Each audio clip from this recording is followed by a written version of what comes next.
कितने लोग सारे क्वेश्चन में कुछ ना कुछ प्रोडक्ट बना लिए? खैर सारे में तो बनेगा भी नहीं, बट हाँ एटलीस्ट सारे क्वेश्चन ट्राई तो कर ही लिए होगे नहीं? चलो देखते हैं पहला वाला। तो पहले इधर वाले में देखें, यहाँ पर क्या बनेगा ये। इस वाले केस में तो कार्बोक्सिलिक एसिड बनेगा, मतलब यही एस्टिक एसिड 2 मोल बनेगा, देख रहा? यहाँ पर 2 मोल एस्टिक एसिड भी यहाँ भी बनेगा, पर तुरंत ही वो सॉल्ट में कन्वर्ट हो जाएगा, देख रहा? यहाँ पे Cl माइनस है, अटैक करेगा वहाँ पे, लेकिन जब ऑक्सीजन का नेगेटिव चार्ज बाहर आएगा वापस आएगा तो ये Cl माइनस ही छोड़ के चला जाएगा, दिख रहा है ना भाई? तो यहाँ कोई प्रोडक्ट नहीं बनेगा। पर इन सभी जगह पे अगर तुम बनाते हो, अच्छा PCl3 में भी कुछ नहीं बनेगा, दिख रहा है? पर बाकी सब जगह पे CH3 COCl का फॉर्मेशन होगा 2 मोल हर जगह, और जो साइड प्रोडक्ट बनता है वो तो बनेगा। ये बनाया हो ना सब लोग? इतना कितने लोग सही से किए हो? PCl3 का नहीं बनेगा, क्योंकि PCl3 में क्या बनता है, H3PO3 बनाना होता है।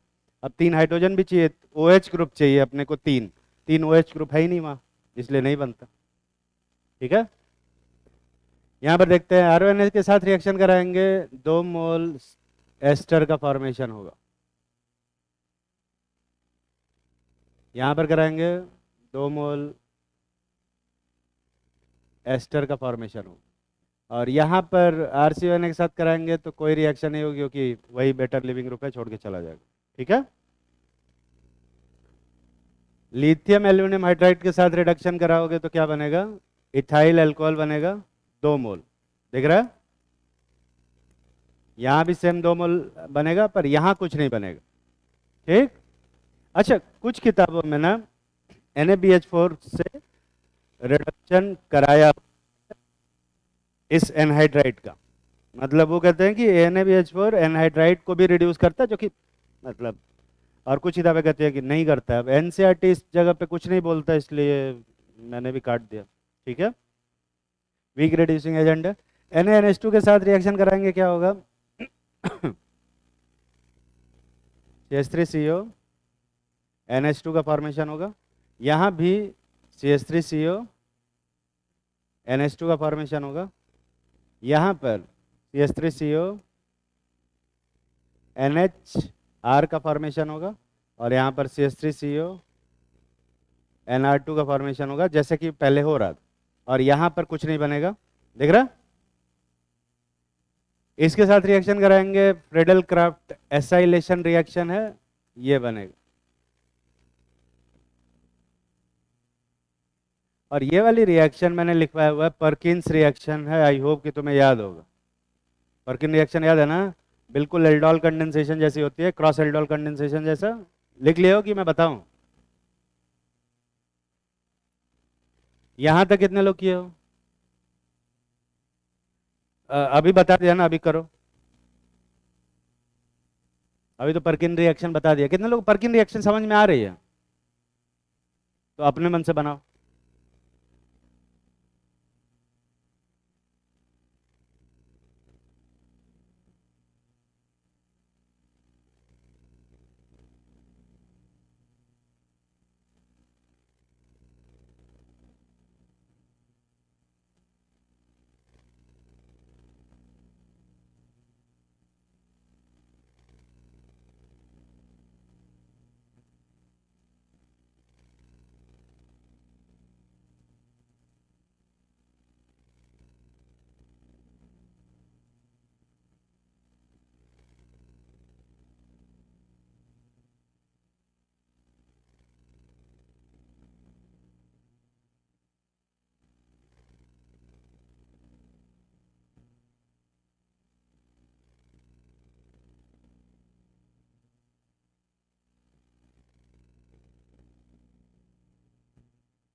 ठीक है, देखो तो यहाँ पर CH3 CO O CO CH3 है। तुम्हें पता है कि ये कंपाउंड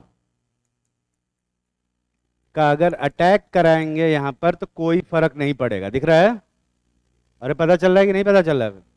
अटैक करा के देखना, कोई फायदा नहीं होगा क्योंकि नेगेटिव चार्ज वापस आएगा तो यही छोड़ के चला जाएगा। ऐसे में ये जो कंपाउंड है यहाँ से हाइड्रोजन खाता है और ये निकलता है CH3COH, एसिड निकल जाएगा और इस टाइप का ये कंपाउंड बनेगा। ठीक है, और ये अटैक करता है इसके ऊपर। ठीक है, और जब ये वापस आता है तो यहाँ पर देख क्या प्रोडक्ट बनेगा, बना रहा हूँ।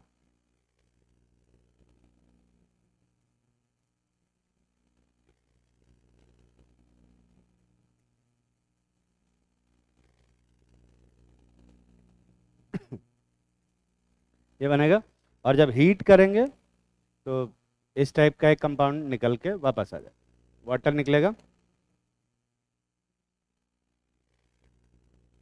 यहाँ से OH और यहाँ से H निकलेगा, यही बनेगा। इसको हम और जब इसकी हाइड्रोलिसिस करते हैं एसिडिक मीडियम में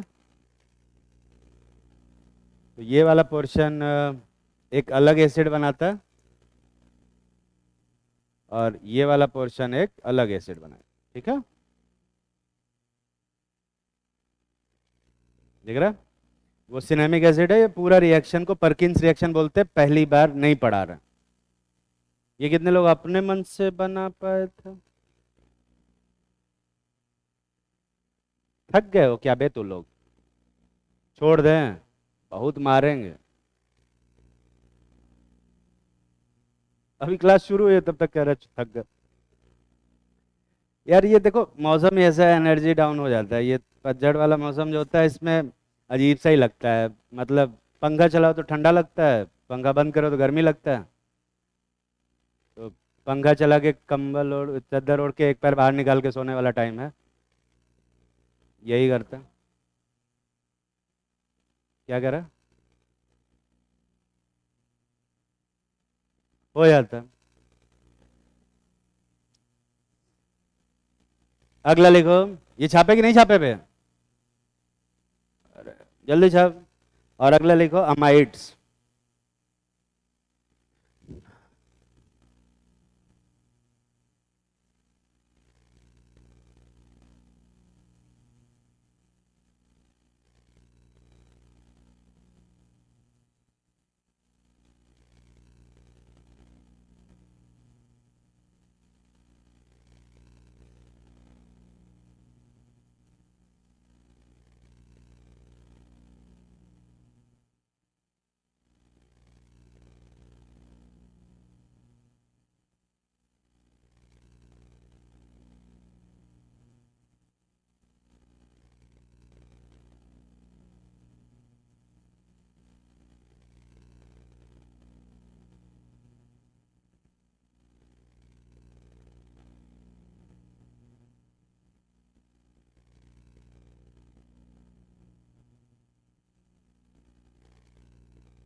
लिख लिया? सैटरडे को सॉल्ट एनालिसिस पढ़ा देंगे क्या? सॉल्ट एनालिसिस और प्रैक्टिकल पीओसी सब एक साथ पढ़ाएंगे, ठीक है? इनऑर्गेनिक और ऑर्गेनिक का जो प्रैक्टिकल केमिस्ट्री है ना, वो दोनों एक साथ पढ़ाएंगे, ठीक है? और बिना उसके देखो, इनऑर्गेनिक वाला पढ़ाए बिना ऑर्गेनिक वाला पढ़ाया भी नहीं जा सकता, तो ज़्यादा चिंता मत करना। जब इनऑर्गेनिक पढ़ाएंगे तो ऑर्गेनिक वाला भी उसी में आता रहेगा, ठीक है? और ऑर्गेनिक पढ़ाएंगे तो इनऑर्गेनिक वाले का यूज़ करना ही पड़ेगा, तो दोनों ही पढ़ाएंगे। हालांकि practical organic chemistry mostly practical करने से ही आता है, पर ठीक है, कोशिश करेंगे पढ़ाने की।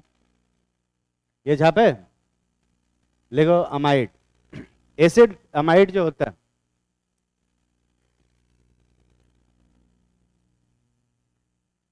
ये दो टाइप का होता है, तीन टाइप का।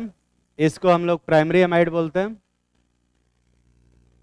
अगर यहीं पर इस टाइप का कोई अमाइड आ जाए, इसको सेकेंडरी अमाइड बोलेंगे, और ये टर्शरी अमाइड होता है, ठीक है? प्राइमरी सेकेंडरी टर्शरी अमाइड का जो डिटर्मिनेशन है, वो प्राइमरी सेकेंडरी टर्शरी अमाइंस में जो डिटर्मिनेशन होता है वैसे ही होता है। तो अगर नाइट्रोजन एक कार्बन से जुड़ा है तो उसको हम प्राइमरी अमाइड बोलेंगे, दो कार्बन जोड़ा है सेकेंडरी अमाइड, और तीन कार्बन जोड़ा है तो टर्शरी अमाइड बोलते हैं, ठीक है? मेनली प्राइमरी अमाइड ही अपने सिलेबस में है, पर थोड़ा थोड़ा वो भी जानेंगे, ठीक है? मेथड ऑफ प्रिपरेशन अभी तक हम बहुत सारा पढ़ चुके हैं, पर अपने को जो मेथड ऑफ प्रिपरेशन पढ़ना है वो ये पढ़ना, एसिड का रिएक्शन जब अमोनिया के साथ कराते हैं, ठीक है? एसिड का रिएक्शन अमोनिया के साथ कराने से तुम्हें पता होगा कि एसिड क्या करता है, अपना H देगा अमोनिया को, तो ये बनाता RCO O माइनस, और यहाँ पर NH4 प्लस बनता, ठीक है? यहाँ पर आयनिक बॉन्ड का फॉर्मेशन होता है, ये ऐसा। जब इसको हीट करते हैं तो यहाँ से वाटर निकलता है, और RCO NH2 का फॉर्मेशन होता है, ठीक है? अच्छा, डब्बा बनाने में ना एक छोटा सा दिक्कत, जब हम डब्बा बनाते हैं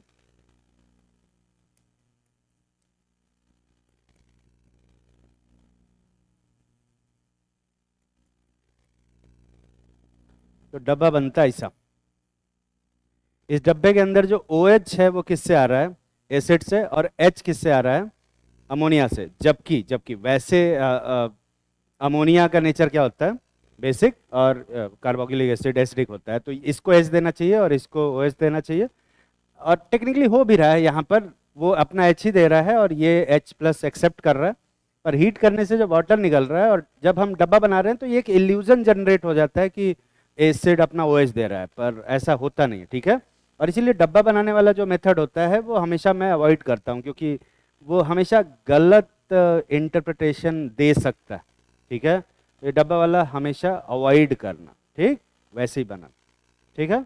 अगर मुझे सेकेंडरी अमाइड बनाना है तो मुझे क्या करना होगा? बस यहीं पर प्राइमरी अमीन लेना होगा।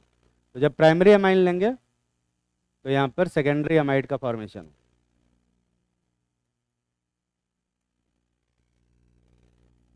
ठीक? और भी मेथड ऑफ प्रिपरेशन बताया मैंने, जैसे कि अगर तुम एसिड हैलाइड खोलोगे केमिकल प्रॉपर्टी तो उसमें NaNH2 की रिएक्शन करा के भी अमाइड बना है। अगर एसिड एस्टर खोलोगे तो उसमें भी NaNH2 का रिएक्शन करा के बनाया है।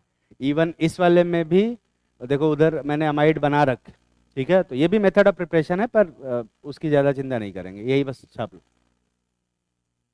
केमिकल प्रॉपर्टीज लिखेंगे। अच्छा, पहले फिजिकल प्रॉपर्टीज लिखते हैं।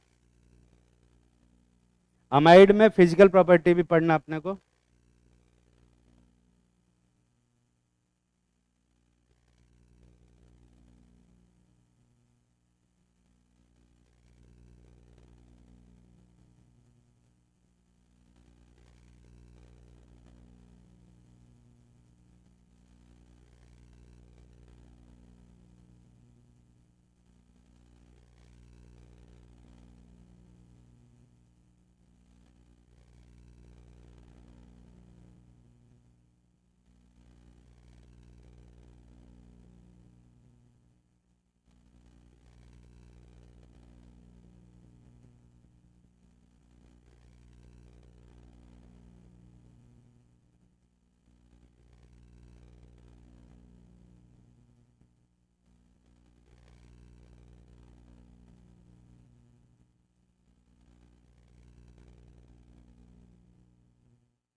लिखो फिजिकल प्रॉपर्टीज।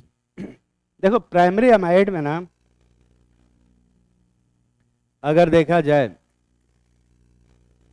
जैसे एसिड का तुम्हें याद होगा, कार्बोक्सिलिक एसिड में किस तरह का इंटरेक्शन होता था,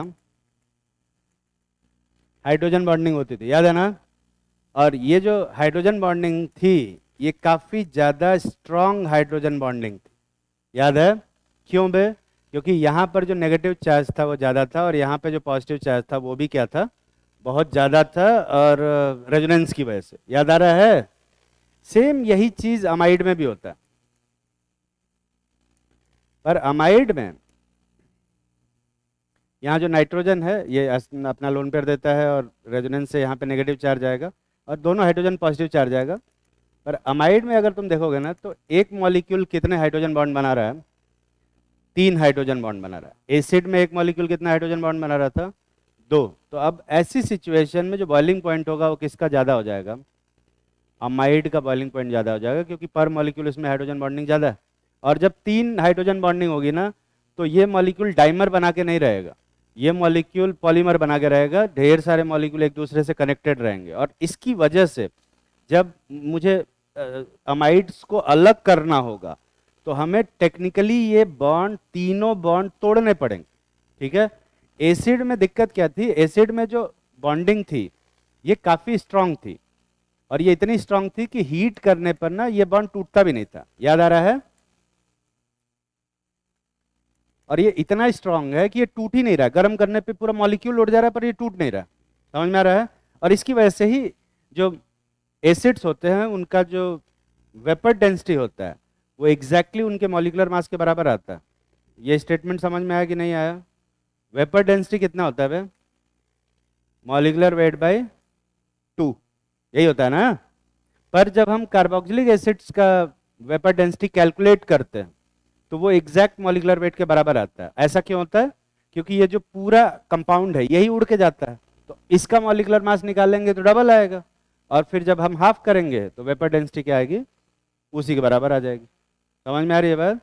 पर इस वाले में अगर अपने को मॉलिक्यूल को सेपरेट करना है तो इस बॉन्ड को तोड़ना ही पड़ेगा। अब एक ऐसा बॉन्ड जो बॉयल करने पे भी नहीं टूट रहा था उसको बॉयल करने के लिए तोड़ना पड़े तो ऑब्वियसली अपने को क्या करना पड़ेगा, ज्यादा हीट देना पड़ता, जिसकी वजह से अमाइड्स का बॉइलिंग पॉइंट ऑर्गेनिक केमिस्ट्री में जितने भी कंपाउंड सिलेबस के अंदर हैं उन सबसे ज्यादा होता, ठीक है क्या? हाँ हाँ हाँ, एसिड से भी ये अभी तो यही तो दिखा रहा था। एसिड में 2 हाइड्रोजन बॉन्डिंग है, अमाइड में 3 हाइड्रोजन बॉन्डिंग है। एसिड का बॉन्ड ज्यादा स्ट्रांग है या अमाइड का? अमाइड का ज्यादा स्ट्रांग। चलो मैं दिखाता हूं कैसे। अरे बता रहे हैं भाई।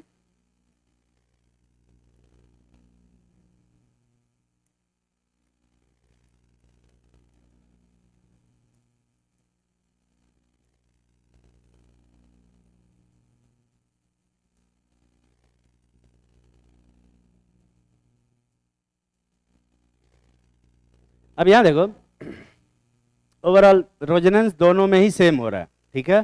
पर इस वाले रेजोनेंस में ऑक्सीजन पे नेगेटिव चार्ज है और इसमें भी ऑक्सीजन पे नेगेटिव चार्ज है, वो हिसाब किताब तो बराबर हो गया। पर इसमें ऑक्सीजन पे पॉजिटिव चार्ज है और इसमें कहाँ पॉजिटिव चार्ज है, नाइट्रोजन पे। तो कौन सा रेजोनेंस ज्यादा अच्छा है, ये नाइट्रोजन वाला। तो इसका कंट्रीब्यूशन बढ़ जाएगा तो ये रेजोनेंस ज्यादा अच्छा होगा। तो यहाँ पॉजिटिव चार्ज का अमाउंट, और सॉरी यहाँ पॉजिटिव चार्ज का अमाउंट और यहाँ नेगेटिव चार्ज का अमाउंट इस वाले पॉजिटिव और नेगेटिव चार्ज का अमाउंट से ज्यादा होगा।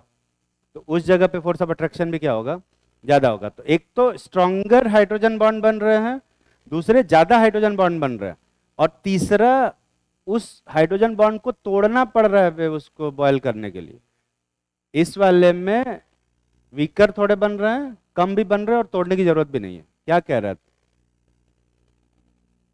बोल अब बोल। पॉजिटिव चार्ज ज्यादा स्टेबल है इसीलिए हाइड्रोजन पे पॉजिटिव चार्ज और ज्यादा बढ़ जाएगा, इसलिए इंटरेक्शन और बढ़ जाएगा। एक फैक्टर नहीं है जो अमाइड के बॉइलिंग पॉइंट को बहुत ज्यादा बढ़ा रहा है, 3 फैक्टर। कौन कौन से 3 फैक्टर? पहला, स्ट्रॉन्गर हाइड्रोजन बॉन्ड बन रहा है एसिड के मुकाबले। दूसरा, 50% एक्स्ट्रा हाइड्रोजन बॉन्ड बन रहा है। मैथमेटिकली अगर बात करें तो तुम बोलोगे कि उसमें 2 बन रहा है, इसमें 3 बन रहा है, एक ही तो ज़्यादा बना। एक हाइड्रोजन बॉन्ड बहुत ज़्यादा इम्पैक्ट डालता है। कितना इम्पैक्ट डालता है ये तुम अल्कोहल और पानी से भी सीख सकते हो। अल्कोहल पानी को मिला के नहीं, अलग अलग, ठीक है। तो अल्कोहल अगर अलग अलग है तो 2 हाइड्रोजन बॉन्डिंग है, पानी अगर है अलग तो 3 हाइड्रोजन बॉन्डिंग है। और अल्कोहल और पानी के बॉइलिंग पॉइंट में काफी डिफरेंस रहता है, ठीक है। अल्कोहल बहुत जल्दी वेपराइज होता है, तुमने प्रैक्टिकली भी देखा होगा, ठीक है। तो एक हाइड्रोजन बॉन्डिंग से अगर बॉइलिंग पॉइंट इतना फर्क पड़ सकता है तो वहां भी उतना ही फर्क पड़ता है। पर वहां यहाँ तो स्ट्रेंथ भी सेम है ऑलमोस्ट, वहां तो स्ट्रेंथ भी बढ़ रही है और तीसरा तोड़ना भी पड़ रहा है। इसलिए अमाइड का बॉइलिंग पॉइंट क्या होता है, बहुत ज्यादा होता है। एसिड से भी ज्यादा, ऑब्वियसली एसिड से भी ज्यादा, एसिड से तो बहुत ज्यादा, ठीक है। लिखो,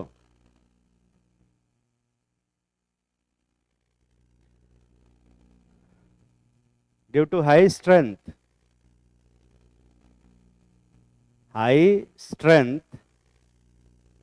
एंड हाई एक्सटेंट। स्ट्रेंथ मतलब स्ट्रॉन्ग हाइड्रोजन बॉन्ड, और एक्सटेंट मतलब ज्यादा number of hydrogen bond. Boiling point of amides, boiling क्या लिखा है मैंने, sorry, due to high strength और high extent of hydrogen bonding,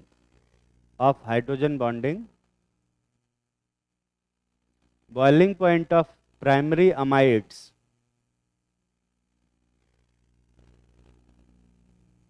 are very high,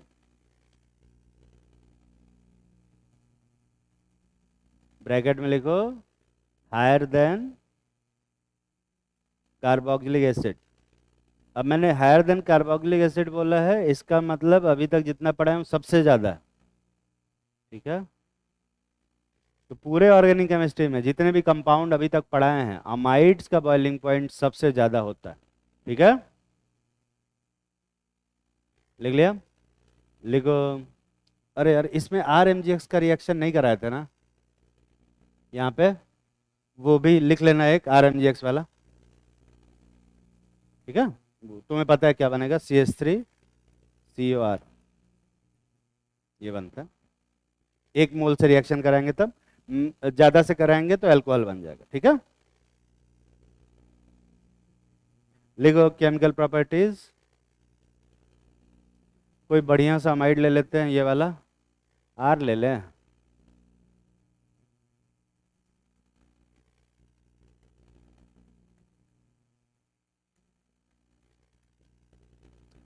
पहले पानी डाल देते हैं, एसिडिक मीडियम,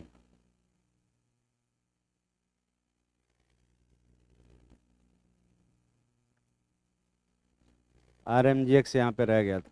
तुम लोग RMGX बताए क्यों नहीं पे?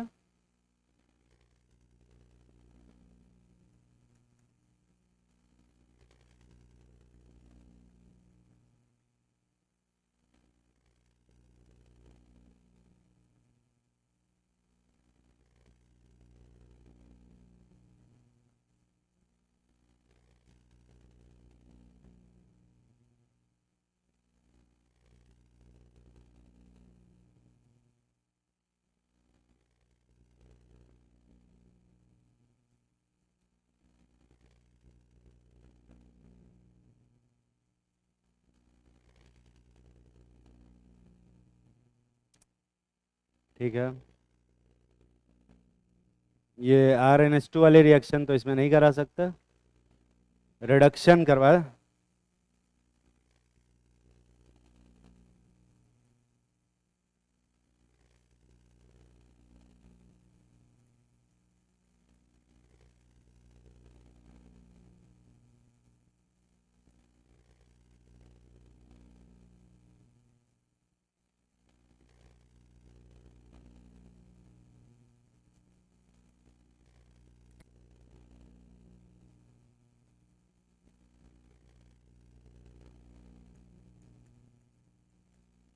बस इतनी रिएक्शन है, जल्दी से करें, ठीक है।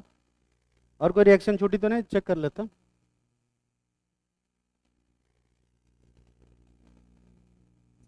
ये सब तो रिएक्ट करेंगे नहीं, आर ओ एन रोना पोना रकुना भी दे दिया। ये वाला करेगा नहीं, NaBH2 और वो सब, हाँ ठीक है, बस इतने ही रिएक्शन। और कोई रिएक्शन नहीं है, एक रिएक्शन जो कि सिर्फ यही देता है, इसलिए वो वहाँ पे लिखा हुआ।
कितने लोग सारे क्वेश्चन कर लिए?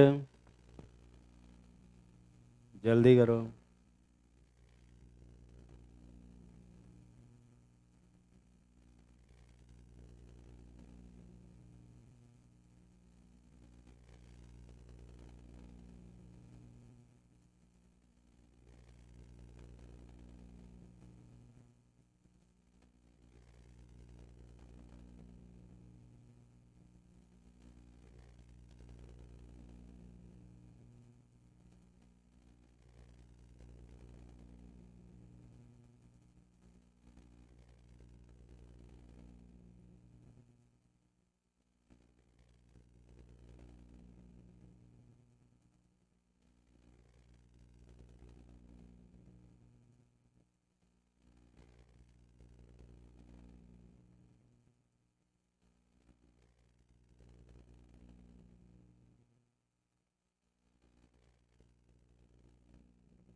होली के बाद तो नहीं आओगे ना तू लोग?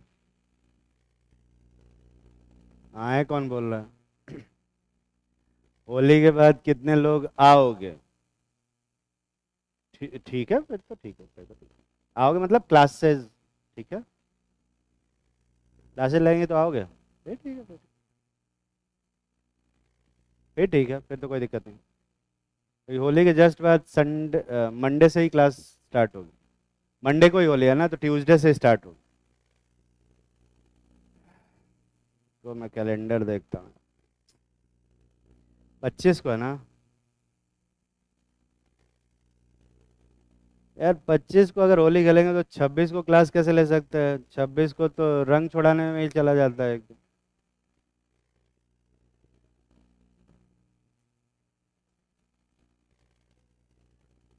क्या? होली खेलना मुझे पसंद नहीं है।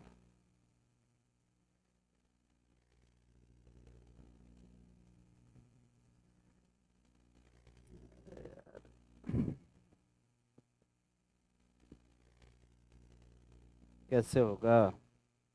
कल तो तुम लोग का वो भी नहीं है, परसों। ठीक है, आना ट्यूसडे को, ट्यूसडे तक मैं। यार पर कैसे हो पाएगा? चलो टाइम टेबल आएगा देखेंगे, ठीक है, उस हिसाब से जो सिचुएशन होगी की जाएगी।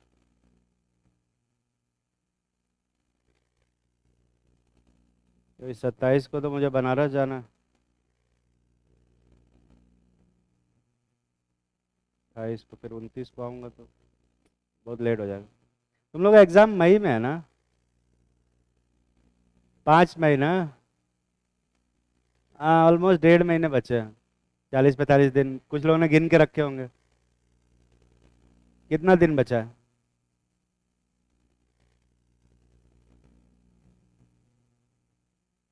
हाँ हाँ, मोटा मोटा नहीं बचा है। 44 डेज है। 44 डेज। ठीक है। इस मंथ में 10 दिन बचा है। और हाँ, 30 दिन इधर और वो 44 डेज है। उसमें से 4 दिन हटा दो होली वाले, तो 1 महीना बचा। रिवाइज कर लेना बढ़िया से, ज़्यादातर लोग रिवीजन नहीं करते हैं, इसकी वजह से दिक्कत होती है। और दूसरा ये होता है ना कि एग्ज़ाम वाले दिन जब थोड़ा सा पैनिक होके रहते हैं तो एग्ज़ाम कभी कभी ख़राब हो भी जाता है। तो वो बस उस चीज़ को अवॉइड करना, ठीक है। आज से लेके एग्जामिनेशन वाले डेट तक, ये जो 2 से 5:30 वाला टाइम है ना, आफ्टरनून नैप्स अगर कोई मारता है तो वो ना मारे, ठीक है। जब मोस्ट ऑफ टाइम लोग यहाँ से जाते होगे, तुम लोग खाना खाते होगे और खाना खाने के बाद नींद आती है, और थोड़ा सा नैप मारने के चक्कर में 6 बज जाते हो। यही काम बस नहीं करना। आज से लेके, आज से बता रहे, आज से एग्जामिनेशन वाले दिन तक, उसके बाद सो कोई दिक्कत नहीं। खाना खाओ, जो भी करना करो, 2 से 5:30 सोना नहीं, ठीक है। आदत ही ना बनाओ, नींद आ रही है जगे रहो, कॉफी पी के जगे रहो, जगे रहो। और उस बीच में सिर्फ पढ़ाई करो, ठीक है। सोना नहीं है। क्योंकि अगर तुम्हारी आदत बनी रही सोने की, कभी भी किसी भी एक दिन की, चलो आज तो संडे है सो जाते हैं, एग्जाम संडे वाले दिन होगा, ठीक है। तो सब कॉन्शियस माइंड ना, अगर तुम सोते रहते हो इस टाइम ड्यूरेशन में, तो तुम्हारा सब कॉन्शियस माइंड सोने के लिए कहेगा एग्जामिनेशन में भी, पर कॉन्शियस माइंड कहेगा कि नहीं हम सोएंगे नहीं।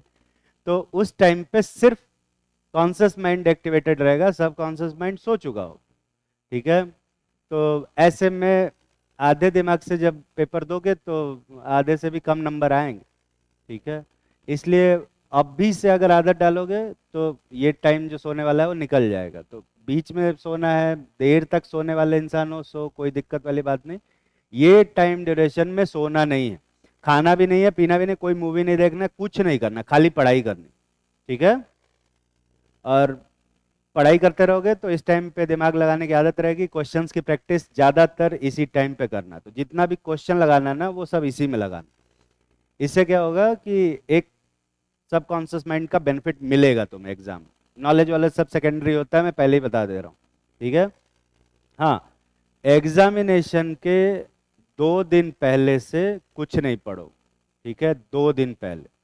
वैसे तो एक दिन पहले बोला जाता है, पर क्योंकि तुम्हारा सिलेबस थोड़ा सा कम हो गया है और तुम्हारा स्ट्रेस थोड़ा सा ज़्यादा हो गया है, इस बार इनरोलमेंट भी थोड़ा नीट में ज़्यादा हुए हैं। कितने हुए हैं? 25 लाख। तो इस बार का जो नंबर ऑफ इनरोलमेंट है, पता नहीं कैसे इतने बच्चे कहाँ से आ गए यार। खैर, तो 25 लाख लोग एग्जाम दे रहे हैं, 50,000 की टोटल सीटें ही हैं गवर्नमेंट और वो सब मिला उला के। तो मुझे लगता है कि थोड़ा सा यहाँ पे कंपटीशन ज़्यादा होगा। और ऐसे में जो 600+ वाले हैं उनके भी सिलेक्शन होने के चांसेस कम हो सकते हैं। ठीक है, मैं डिमोटिवेट नहीं कर रहा हूँ, मैं तुम्हें बता रहा हूँ। और ऐसे में तुम्हें नंबर ऑफ क्वेश्चन ज़्यादा करने होंगे ज़्यादा। और उसके लिए तुम्हारा दिमाग जगा होना चाहिए, क्योंकि दिमाग काम नहीं करेगा तो फिर कोई मतलब नहीं बनता, फिर तो फिर उस पेपर देने का कोई सेंस नहीं बनता। तो पेपर सिर्फ देना नहीं है, अच्छे से देना है और ये कोशिश करनी है कि मेरा जितना 100% है मैं दे के आऊँ। ठीक है, ये टारगेट नहीं रखना है कि मुझे इतने क्वेश्चन करने हैं फिजिक्स में, इतने केमिस्ट्री में और इतने बायोलॉजी में। ठीक है, मोस्टली तुम लोगों को 50 क्वेश्चन आते हैं, 45 करने होते हैं ना बे, यही है ना? हाँ, तो टारगेट अपना कोई सेट नहीं करोगे कि 45 क्वेश्चन जूलॉजी बॉटनी में कर लेंगे और केमिस्ट्री में कुछ 35 क्वेश्चन कर लेंगे, फिजिक्स में 25 क्वेश्चन कर लेंगे। ये नहीं करोगे। ठीक है, जितना आएगा उतना करोगे। जो नहीं आता है, जो लगता है कि यार ये तो नहीं हो पाएगा, छोड़ दो। ठीक है, नेगेटिव मार्किंग नहीं करोगे, अपने औकात से ज़्यादा क्वेश्चन अटेम्प्ट नहीं करेंगे। अपने औकात से ज़्यादा क्वेश्चन अटेम्प्ट करोगे तो तुम्हारे औकात से बहुत कम नंबर आएंगे, क्योंकि जो ज़्यादा किए हो वो नेगेटिव में जाएगा। ठीक है, तो वो नहीं करना है, जितना होता है उतना ही करेंगे।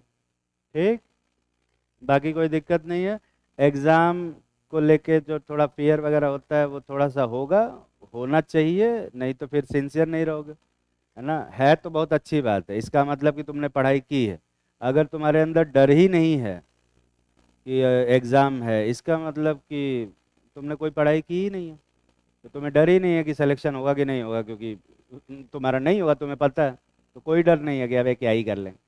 तो अगर डर थोड़ा सा लग रहा है, इसका मतलब है कि साल भर मेहनत किए हो तभी डर लग रहा है, और वो नॉर्मल। ठीक है, उस पे फोकस करेंगे। बाकी पढ़ाई लिखाई सब सब ऑलमोस्ट ऑलमोस्ट सब तो सेम नहीं, 25 लाख लोग तो सेम नहीं करते हैं। पर तुम ये तो मानोगे ही कि पूरे इंडिया में 5 लाख लोग तो इक्वल पढ़ाई करके जाते हैं, पूरा सिलेबस कवर करके जाते हैं। पर उसमें भी सिर्फ 50,000 का ही तो होगा। तो उसमें क्या चीज़ है जो उनको अलग कर रही है? वो 50, उन 5 लाख लोगों को वो 50,000 लोग कैसे अलग हो जा रहे हैं? वो कुछ तो अलग कर रहे हो, है ना? वो काम तुम करो, वो मैं बता रहा हूँ तुम्हें यही करना है कि बस जो दिमाग है अपना शांत रखो, है ना? पैनिक नहीं होगे किसी भी सिचुएशन में, चाहे पेपर टफ आ रहा हो चाहे पेपर आसान आ रहा हो, दोनों ही सिचुएशन। क्योंकि ऐसे ये जो 25 लाख लोग हैं ना, जिनकी 25 लाख की भीड़ जो है, वो उसमें ज़्यादातर लोग तो ऐसे हैं कि वो उनको फर्क भी नहीं पड़ता कि उनका जेई होता, नीट होता है कि नहीं होता। ठीक है वो तो बस एलिजिबल है इसलिए फॉर्म भर दिया होगा। तो मैं ये मान के चलता हूँ कि ऐसे लोगों की संख्या 5 लाख तो होगी कम से कम, कि 5 लाख लोगों ने ऐसे ही भर दिया। ठीक है, पर 5 लाख लोग चाहते होंगे डॉक्टर बनना। बाकी के जो 20 लाख है उसमें से 10 लाख लोग चाहते होंगे डॉक्टर, सॉरी, बाकी के 20 लाख लोग चाहते होंगे डॉक्टर बनना। उसमें से 10-10 लाख लोगों को अगर मैं डिवाइड करता हूँ तो ऑलमोस्ट 10 लाख लोग ऐसे होंगे जो सीरियस होंगे पढ़ाई को लेकर, कहीं ना कहीं बढ़िया कोचिंग में पढ़ाई कर रहे हों।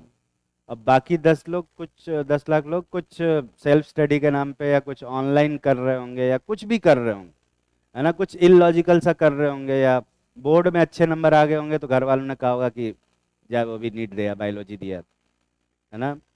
ये भी पॉसिबिलिटी है। तो 10 लाख लोगों को हम सेपरेट कर सकते हैं कि भाई ये ऐसे ही है। पर बाकी बचे हुए 10 लाख लोग जो सिंसियर है पढ़ाई को लेके, उन्हीं से तुम्हारा कंपटीशन है। उसमें से मैं ये मान के चलता हूँ कि 5 लाख लोग पूरा अच्छे से पढ़ के गए हों, पूरा सिलेबस कवर करके गया हूँ।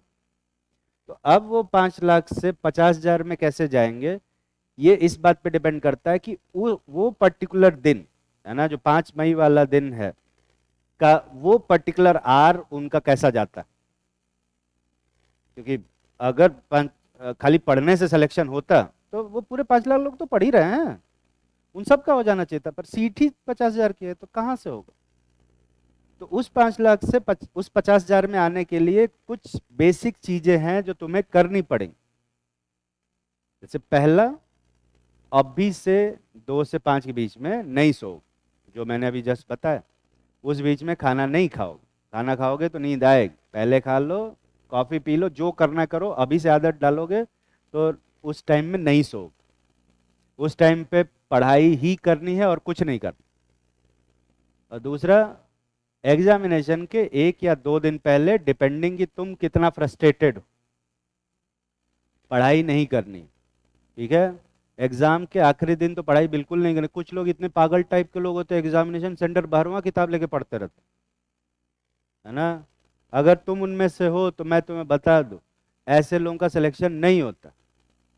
क्योंकि एग्जामिनेशन वाले दिन, जब हम एग्जाम वाले दिन हम कॉपी खोलते हैं, बुक्स ओपन करते हैं, तो हम ये नहीं देखते कि हमने क्या क्या पढ़ा है, हम ये देखते हैं कि हमने क्या क्या नहीं पढ़ा है। और जो नहीं पढ़ा है वो देखोगे तो दिमाग में तो निगेटिविटी ही भरेगी, और तुमको लगेगा कि अरे यार इतना सारा छूट गया। तो नेगेटिविटी अपने दिमाग में नहीं लाना। दूसरा, तीसरा, अगला अगला वाला बता देता हूं मैं। जहां भी सेंटर हो पहले से लोकेट करके रखना।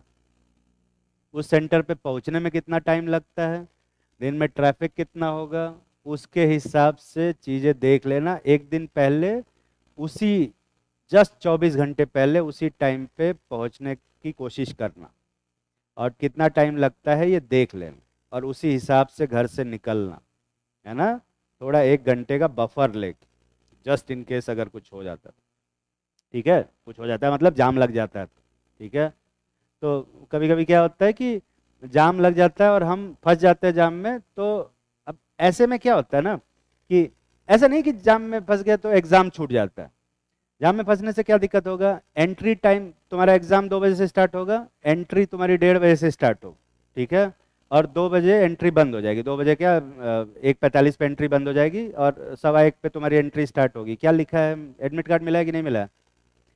पिछले साल जो लोग दिए होंगे वो कितने घंटे पहले एंट्री गेट ओपन करते हैं? ऑलमोस्ट 45 मिनट पहले, और 15 मिनट पहले बंद कर देते, ठीक है। तो 1:15 पे तुम्हारी एंट्री होगी और 1:45 पे एंट्री बंद हो जाएगी। तो प्रॉब्लम क्या है मैं तुम्हें बताता हूँ। जब तुम जाम में फंसोगे ना, तो ऐसा नहीं कि तुम्हारा एग्जाम छूट जाएगा। जस्ट इन केस अगर तुम टाइम पे भी पहुंच गए तब भी तुम्हारा एग्जाम खराब हो जाता, ठीक है। उसका रीजन है क्योंकि दिमाग ऐसे ही काम करता है। क्योंकि जब हम जाम में फंसे तो अब हमारा टारगेट नीट निकालना नहीं रह जाता, अब हमारा टारगेट हो जाता है एग्जामिनेशन पे टाइम पे पहुंचना, उस दिन का टारगेट। और अगर तुमने वो टारगेट अचीव कर लिया तो तुम्हारा जो दिमाग है वो डोपामाइन रिलीज करता है, और वो कहता है कि हाँ टारगेट अचीव। तो अब तुम रिलैक्स हो जाते हो कि चलो भैया ये वाला काम तो हो गया। तो अब अगले टारगेट पे वो दिमाग फोकस नहीं करता, कोई भी नहीं करता। एक दिन में 2 टारगेट कोई नहीं करता, ठीक है। तो सेंटर पे पहुंचने वाला ही तुम्हारा टारगेट उस दिन का हो गया, तो फिर तो एग्जाम कैसे दोगे, है ना। तो जब एग्जाम दे रहे हो तो तुम्हारे दिमाग में सिर्फ एग्जाम चलना चाहिए कि भैया यही एग्जाम। और एग्जाम क्लियर करना है कि नहीं करना है वो ये चीज का और ख्याल रखेंगे कि एग्जाम क्लियर करना है तुम्हें अपने लिए क्लियर करना है, घर वालों के लिए क्लियर नहीं करना है, मम्मी पापा के लिए, भाई बहन के लिए, या किसी को दिखाने के लिए क्लियर नहीं करना है ना। एग्जाम देने जाओ तो एग्जाम के बारे में सोचो, और सिलेक्शन लेना है तो अपने लिए लो, और कुछ दिमाग में नहीं चलना चाहिए। अगर तुम्हारे दिमाग में पैरेलली अगर ये चल रहा है कुछ भी, मैं कुछ एग्जांपल दे देता हूँ, ऐसे बहुत सारे और भी होंगे, है ना। कि मम्मी पापा हमारे ऊपर बहुत खर्चा कर रहे हैं, इतना पैसा लगाया है, नहीं निकालेंगे तो क्या होगा, अगर ये सोच रहे हो, है ना। या फिर अगर हमारे बड़े भाई बहन ने, किसी ने नीट निकाला हुआ है, वो डॉक्टरी की पढ़ाई कर रहा है, किसी एमबीबीएस कर रहा है, अगर मैंने निकाला तो फिर क्या होगा फिर। मैं सबसे बड़ा घर का हूँ, लड़का लड़की जो भी हूँ, अगर मैंने नहीं निकाला तो मेरे पीछे जो भाई बहन है उनको क्या मोटिवेशन मिलेगा? सोसाइटी वाले क्या बोलेंगे, कॉलोनी वाले क्या बोलेंगे, वो शर्मा जी क्या बोलेंगे, वर्मा जी क्या बोलेंगे, उनकी चिंता अगर तुम कर रहे हो या इस तरह के ख्यालात तुम्हारे दिमाग में आ रहे हैं तो तुरंत उसको दिमाग से निकालो, क्योंकि ये सारी चीजें तुम्हारे दिमाग को डेविएट कर रही। तो दिमाग में तुम्हारे ये सब चलेगा तो फिर क्वेश्चन कैसे करोगे फिर?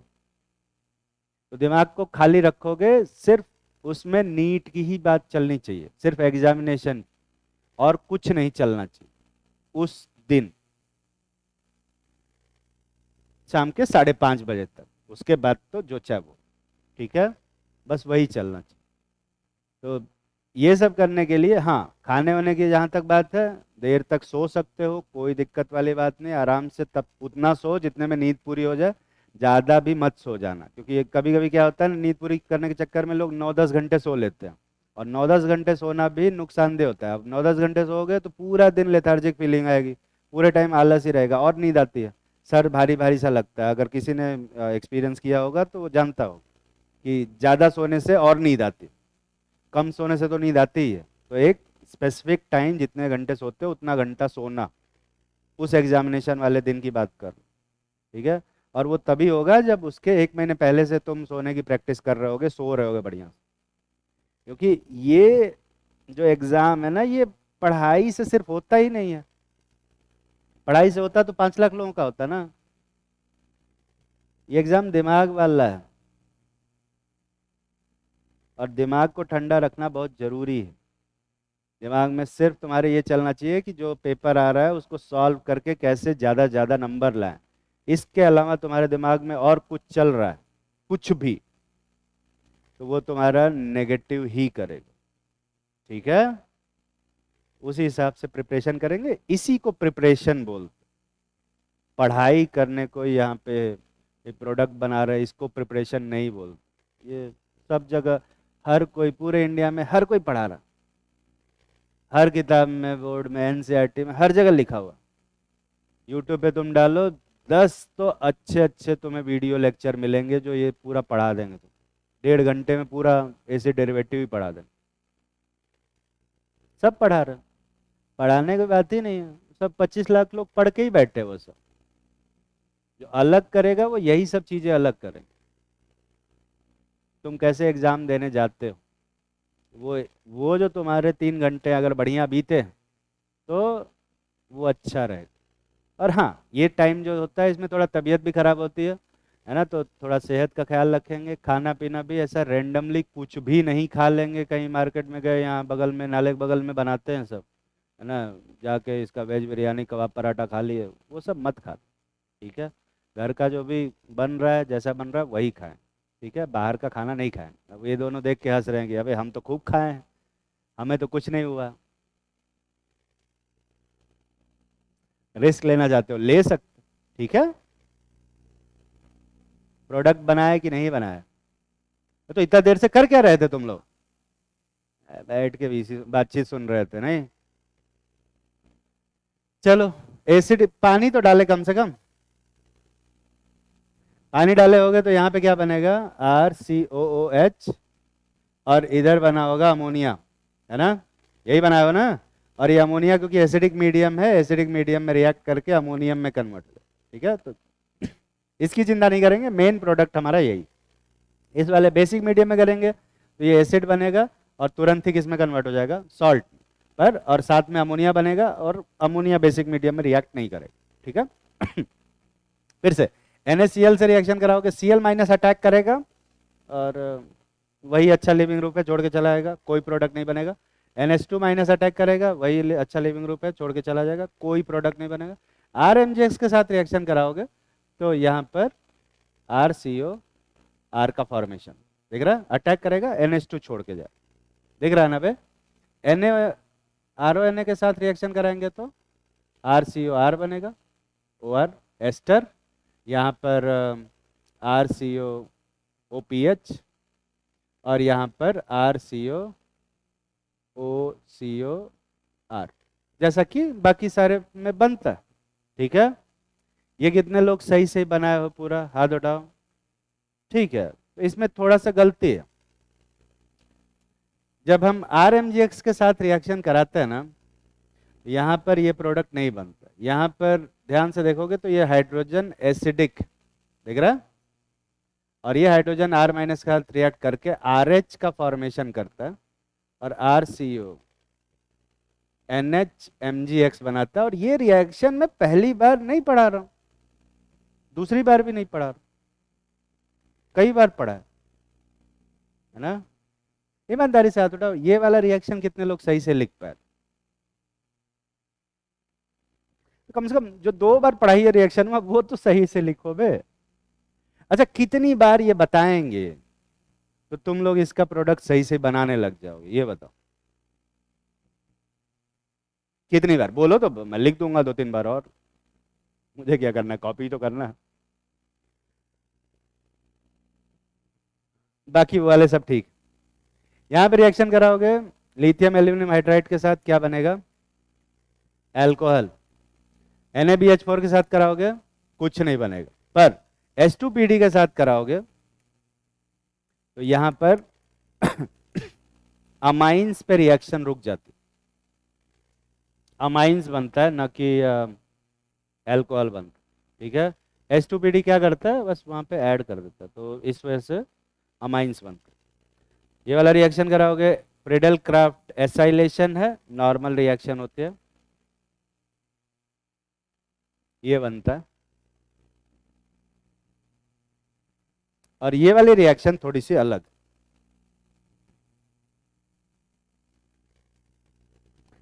यहां तक कितने लोग सही से कर पाए थे पूरा? ये वाला गलत किए होगे। इस वाले को छोड़ के बाकी सब कितने लोग सही से कर पाए? अबे उसमें तो कितना क्या किए हो तुम लोग बे? छापो फिर, और क्या देखे क्या क्या बना है सब। ये बे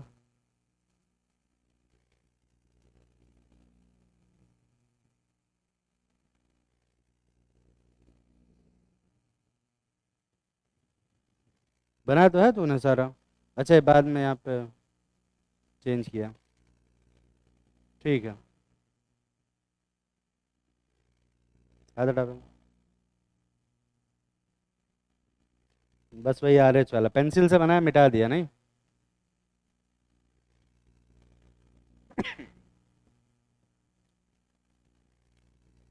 CL बना दिया था यहाँ पर, ये बनाया था जानबूझ के, बना के काटा था उसी टाइम पे?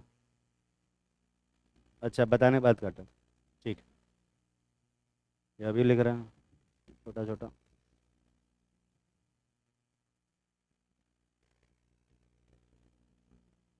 ये दोनों गलत किया।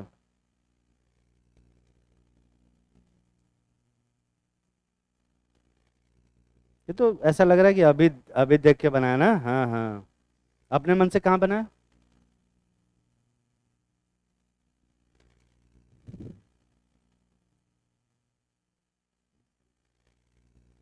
हर क्लास में बोलेंगे क्या कि साइलेंट किया कर, साइलेंट रखा कर?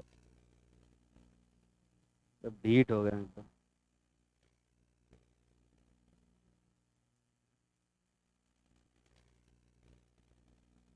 क्या?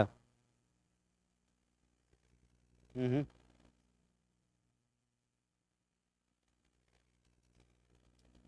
वही तो सिखा रहे हैं, वही सिखाने जा रहा हूं।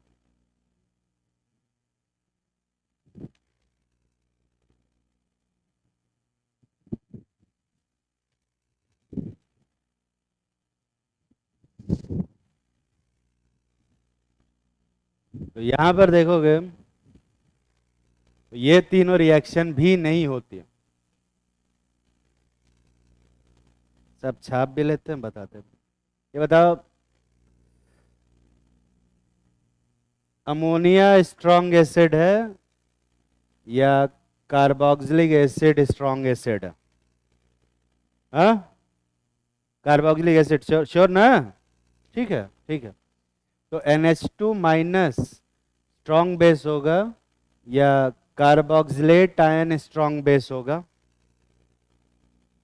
NH2 माइनस स्ट्रॉन्ग बेस हो, तो इन दोनों में से कौन अच्छा लिविंग ग्रुप होगा? उल्टा बोल रहा हूं? क्या उल्टा बोल रहा हूं? कि कार्बोक्सिलिक एसिड वीक एसिड है और अमोनिया स्ट्रॉन्ग एसिड है, वो सही बोला था। तो इन दोनों में से कौन स्ट्रॉन्ग बेस है? कौन स्ट्रॉन्ग बेस? ये वाला ना। तो कौन अच्छा लिविंग ग्रुप होगा बे? तो अगर आरसीओ माइनस यहाँ अटैक करता है और नेगेटिव चार्ज वापस आता है तो कौन छोड़ के भागेगा? RCO minus. तो ये रिएक्शन होगी कि नहीं होगी? नहीं होगी। सेम वही फिनॉल के केस में भी आएगा, सेम वही अल्कोहल के केस में भी आएगा। समझ में आ रही है बात? आ रहा है कि नहीं आ रहा है? और ये चीज मैंने कितनी बार पढ़ाई है? कई बार।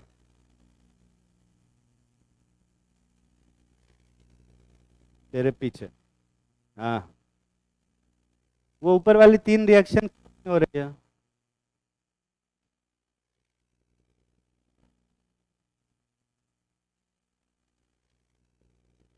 COH, RCOH क्या है?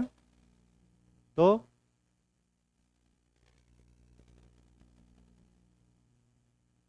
RCOH स्ट्रांग है तो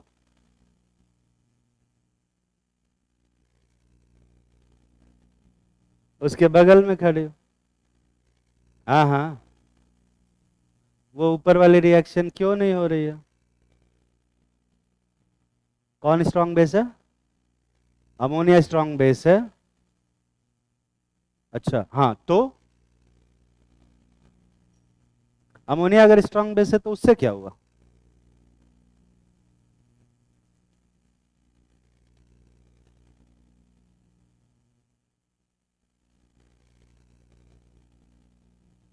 अगर अमोनिया स्ट्रांग बेस है तो C+O- क्यों छोड़ के चला जाएगा यार? ये तो ऐसे हुआ कि ये पढ़ाई कर रहा है तो उसका सिलेक्शन हो जाएगा।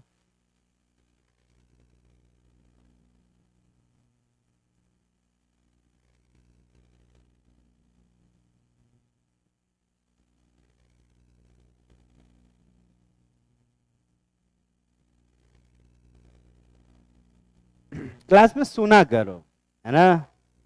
क्योंकि मैं देखता रहता हूं कि कौन नहीं सुन रहा। और मैंने अगर एक बार बताया होता ये चीज और तुम नहीं बता पाते तो कोई दिक्कत वाली बात नहीं। मैं ये चीज कई बार बता चुका हूं, ठीक है? कितनी बार बताया? कितनी बार? 10 बार कम से कम बताया हो। कम से कम 10 बार हर ऑर्गेनिक केमिस्ट्री के हर चैप्टर के अंदर यही चीज बताया जा रहा। और हर बार ही मैंने कहा है कि मैंने यहाँ पे जो लिखा हुआ है जरूरी नहीं कि हर बार प्रोडक्ट बने, कुछ में प्रोडक्ट नहीं बनते, वही जानना भी होता है। कभी कभी यही एग्जाम में क्वेश्चन आता है कि इसमें किस में प्रोडक्ट नहीं बनेगा। ठीक है? ये जो रिएक्शन है, इस रिएक्शन का ये जो रिएजेंट है, ये पहचान पा रहे हो? ये कहाँ पे यूज होता है? ये रिएजेंट कहीं देखा है? कहीं तो देखा होगा।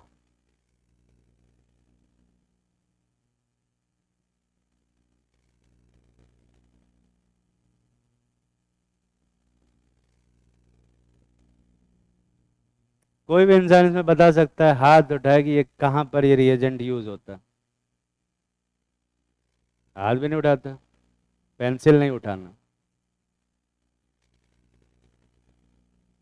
ब्रोमोफॉर्म रिएक्शन बताया कभी मैंने तुम लोगों को? हेलोफॉर्म रिएक्शन, उसमें हेलोजन और कोई एल्कली लेते हैं। यहाँ पे ब्रोमीन और एल्कली लिया है तो ये ब्रोमोफॉर्म रिएक्शन। ठीक है? यहाँ पर RNH2 का फॉर्मेशन होता है, यही जानना अभी। मैकेनिज्म अभी नहीं लिखवा सकता क्योंकि इस समय की कमी है ना? विकास सर तुरंत फोन कर देते। अगली क्लास में बताएंगे, कल तुम्हारी कोई क्लास नहीं है, ठीक है?